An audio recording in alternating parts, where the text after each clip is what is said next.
মোৰ নাম জাকিৰ হোসেন। মই ধুবুৰী জিলা কংগ্ৰেছ কমিটিৰ সাধাৰণ সম্পাদক। আজি 2 বছৰ পৰা কাৰ্যনিৰ্বাহ কৰি আছোঁ।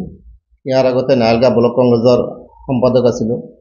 প্ৰায় মই 8 বছৰমান কংগ্ৰেছত সততাৰ নিষ্ঠাৰে সাংগঠনিক দিশত কাম কৰি আছিলোঁ।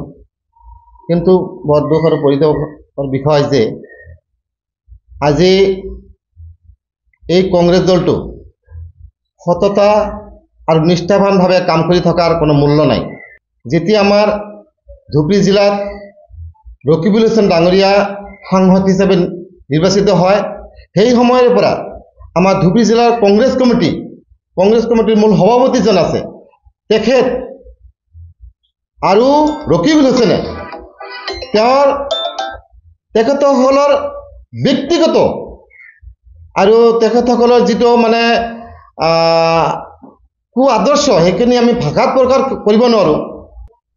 পঞ্চায়ত নিৰ্বাচন অনুষ্ঠিত হৈ গ'ল। এই পঞ্চায়ত নিৰ্বাচনত আমাৰ জিলা সভাপতি ৰকিবুল হুছেইনৰ নিৰ্দেশ অনুযায়ী লাখ লাখ টকা লৈ টিকিট দিয়া হৈছিল।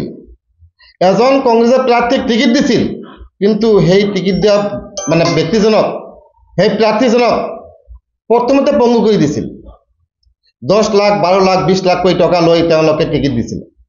যাৰ পৰিপ্ৰেক্ষিত এইলোকে যে নিৰ্বাচন খেলিব, তেওঁলোকৰ লগত টকা পইচা নাছিল। যাৰ কাৰণে আজি ধুবুৰী জিলাৰ বিভিন্ন পঞ্চায়তত আজি কংগ্ৰেছ নোহোৱা হৈছে। তাৰ একমাত্ৰ কাৰণ হৈছে আমাৰ এই টকা পইচা লেনদেন কৰা। আৰু এই ৰকিবুল হুছেইনে ধুবুৰী জিলাত যিমান দিনলৈকে থাকিব, সিমান দিনলৈকে কংগ্ৰেছ নোহোৱা হ'ব। এইটো আমি ভালভাৱে অনুধাৱন কৰি আহিছোঁ।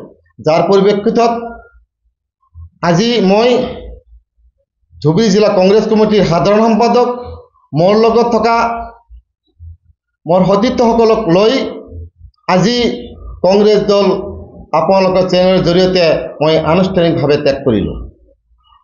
আৰু মই এই কংগ্ৰেছ দলক সকলো ধুবুৰী জিলাৰ কৰ্মী আৰু ৰাইজক অনুৰোধ কৰোঁ, আহ্বান কৰোঁ, যাতে এই দলখনক সকলো ৰাইজে প্ৰত্যাখ্যান কৰি আমাৰ ধুবুৰী জিলাৰ মানুহক, সাধাৰণ মানুহক যাতে এটা ভাল দিশত লৈ সমাজখন আগুৱাই যায়, সেইকাৰণে আমি প্ৰতিখন কংগ্ৰেছ কৰ্মী আৰু জনসাধাৰণক মই আহ্বান কৰোঁ যাতে এই কংগ্ৰেছ দল ত্যাগ কৰে। ঘৰত আনন্দ আৰু সম্পৰ্কৰ চমক বজাই ৰাখিবলৈ জৰুৰী হৈছে সকলো আনন্দময় মুহূৰ্তত মৰমৰ উপহাৰ দিয়াটো। সেইবাবে মধুশ্ৰী জুৱেলাৰ্ছে আনিছে সকলো ৰঙীন ক্ষণৰ বাবে বিশেষ গহনা। হীৰাৰে হওক, সোণৰে হওক বা ৰূপৰে হওক, শ্ৰেষ্ঠ ডিজাইনছ আৰু হলমাৰ্কযুক্ত গহনাই ৰাখে সম্পৰ্কক নিখুঁত।